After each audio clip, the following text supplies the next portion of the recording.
जय हिंद साथियों। नमस्कार, नमस्ते, गुड इवनिंग। आप सभी साथियों का जीके क्लासेज में हार्दिक स्वागत और अभिनंदन है। तो सभी साथी जल्दी से क्लास को लाइक कर दें और जितना हो सके उतना शेयर कर दीजिए ताकि और भी साथी क्लास से जुड़ सकें। बात करें आज की इस क्लास की साथियों, तो जैसा कि आप लोग जानते हैं कि हम लोगों ने समास की शुरुआत किया है और समास की यह तीसरी क्लास है। इसके पहले के 2 क्लासों को अगर आपने अभी तक नहीं देखा है तो उसका लिंक आपको वीडियो के डिस्क्रिप्शन में मिल जाएगा या फिर आप किनारे आई बटन से क्लिक करके उसे देख सकते हैं। और पिछली 2 क्लासों को जरूर देखिए आप, तभी आपको समास समझ में आएगा। इस क्लास में हम लोग द्वंद्व समास और अवयवी भाव समास के बारे में बात करने वाले हैं। इसकी पिछली क्लास में हमने कर्मधारय समास, द्विगु समास और बहुव्रीहि समास के बारे में बात किया था। तो चलिए आज की इस क्लास की शुरुआत करते हैं और जानते हैं द्वंद्व समास क्या होता है, अवयवी भाव समास क्या होता है।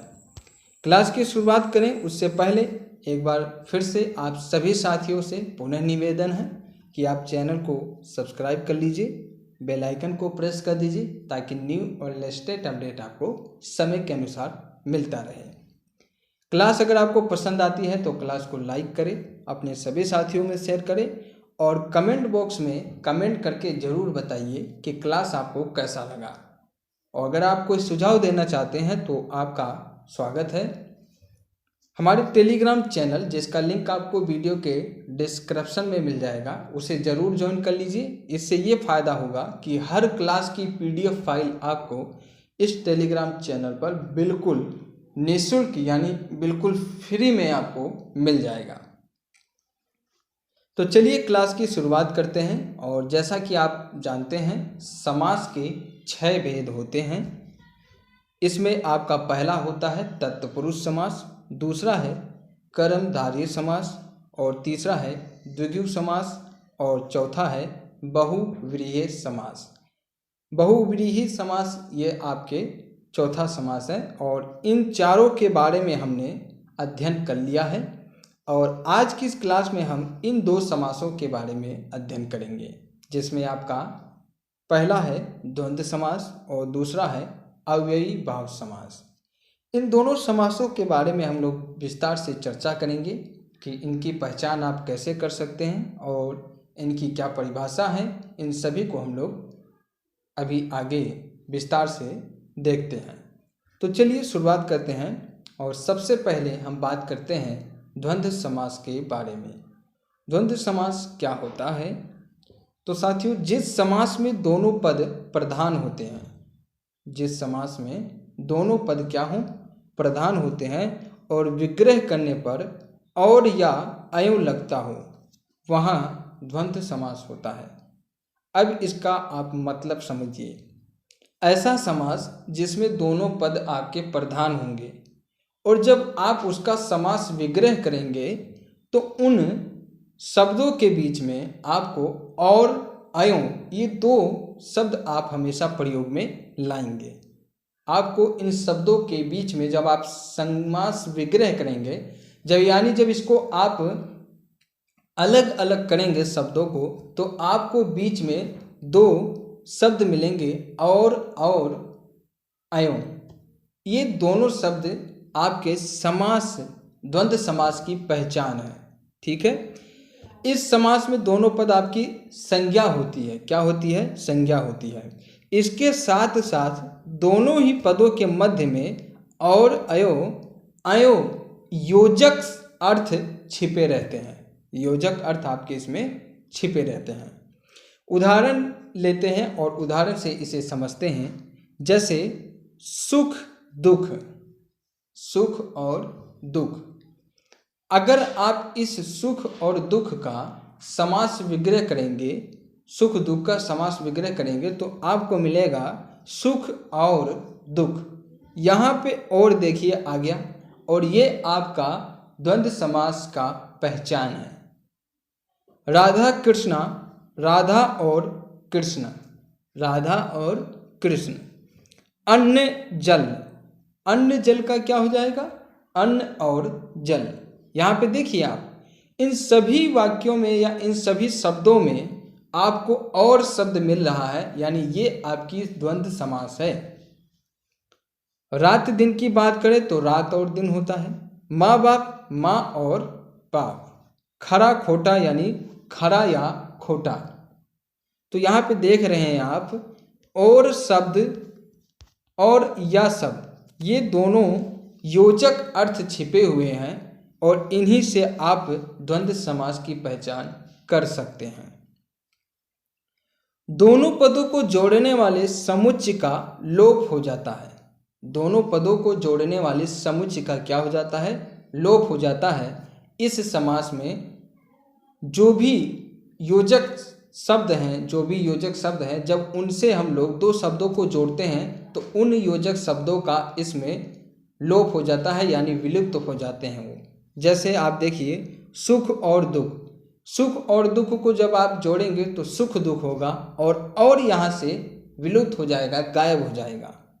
खरा खोटा की बात करें तो यहाँ पे देखिए, खरा या खोटा, खरा खोटा करेंगे यानी या यहाँ पे आपका विलुप्त हो जाएगा।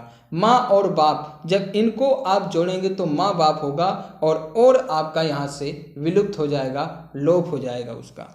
तो आई होप साथियों आपको द्वंद्व समास आसानी से समझ में आ गया होगा। इसके अलावा अगर आपको किसी भी प्रकार का डाउट है तो आप कमेंट कीजिए, आपकी डाउट को दूर करने का पूरा प्रयास किया जाएगा।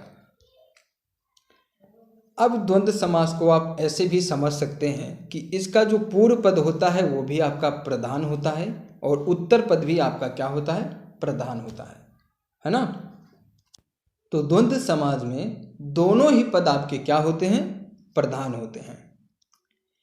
द्वंद्व समास के भेद की बात किया जाए, यानी इसके प्रकार की बात किया जाए, तो ये 3 प्रकार का होता है। पहला है इसका इतरेतर द्वंद्व, दूसरा है समाहार द्वंद्व और तीसरा है आपका वैकल्पिक द्वंद्व। इतरेतर द्वंद्व, समाहार द्वंद्व और वैकल्पिक द्वंद्व, ये आपके 3 इसके प्रकार हैं। इतरेतर द्वंद्व की बात करें तो इसमें और तथा का लोप होता है, और तथा का लोप होता है। और समाहार द्वंद्व की बात करें तो जिसमें पदों के अलावा उसी से संबंधित अन्य अर्थ, पदों के अलावा उसी से संबंधित अन्य अर्थ। वहीं हम वैकल्पिक द्वंद्व की बात करें तो यहाँ पे या अथवा का लोप होता है। इसमें आपका और तथा का लोप होगा। इसमें जिसमें पदों के अलावा उसी से संबंधित अन्य अर्थ मिले और या तथा अथवा का लोप हो, वहाँ पे आपका वैकल्पिक द्वंद्व समास होगा। तो साथियों, द्वंद्व समास के 3 भेद होते हैं, इतरेतर द्वंद्व, समाहार द्वंद्व और वैकल्पिक द्वंद्व। अब हम लोग बात करते हैं अव्ययी भाव समास के बारे में। अव्ययी भाव समास क्या होता है? तो इसमें आपका पहला पद प्रधान तथा शेष पद अव्यय क्रिया विशेषण होते हैं। पूर्व पद यानी पहला पद जो होगा आपका, वो तो आपका प्रधान होगा और जो शेष पद होंगे वो आपके अव्यय होंगे, क्रिया विशेषण होंगे। उदाहरण है जैसे प्रतिदिन, प्रति प्लस दिन, प्रत्येक दिन, है ना। यथा समय यानी समय के अनुसार। प्रति क्षण, प्रति प्लस क्षण यानी प्रत्येक क्षण। और निसंदेह यानी निह प्लस संदेह यानी संदेह से रहित। अनुरूप, अनु प्लस रूप, रूप में योग्य।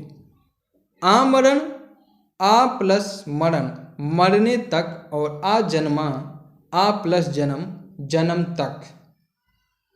तो अव्ययी भाव समास में क्या होता है कि पहला पद आपका प्रधान होगा और जो बाकी के शब्द होंगे वो आपके अव्यय क्रिया विशेषण होंगे। तो अव्ययी भाव में क्या होता है? समास में पहला पद आपका प्रधान होगा और शेष पद आपका अव्यय क्रिया विशेषण होगा। अव्ययी भाव समास, इसमें पूर्व पद आपका प्रधान, उत्तर पद आपका अव्यय या क्रिया विशेषण।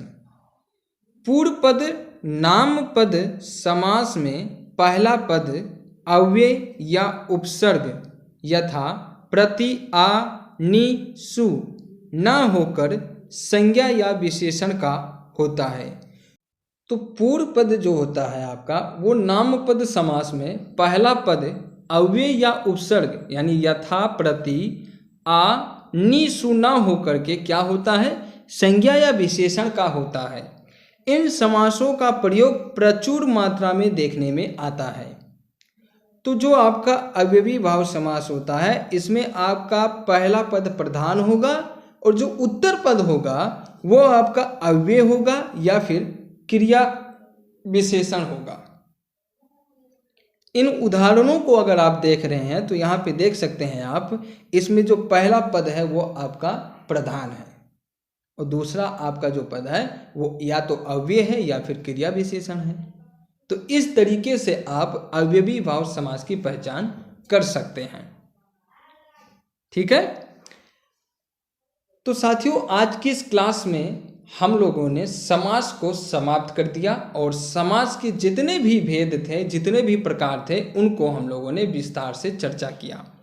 आप समास को 3 क्लासों में हमने कवर किया है और इन 3 क्लासों को अगर आप ध्यान से देखते हैं और अच्छी तरीके से इनको समझते हैं तो समास में आपको दिक्कत नहीं आने वाली है। तो साथियों आज की इस क्लास को यहीं विराम देते हैं और मिलते हैं फिर अगली क्लास में। और अगली क्लास में हम लोग एक नए टॉपिक के साथ शुरुआत करेंगे। तब तक के लिए आप अपना ख्याल रखिए और आप अपना पढ़ाई, अपनी तैयारी अच्छे से कीजिए। चलिए मिलते हैं फिर अगली क्लास में। Thank you very much. जय हिंद, जय भारत।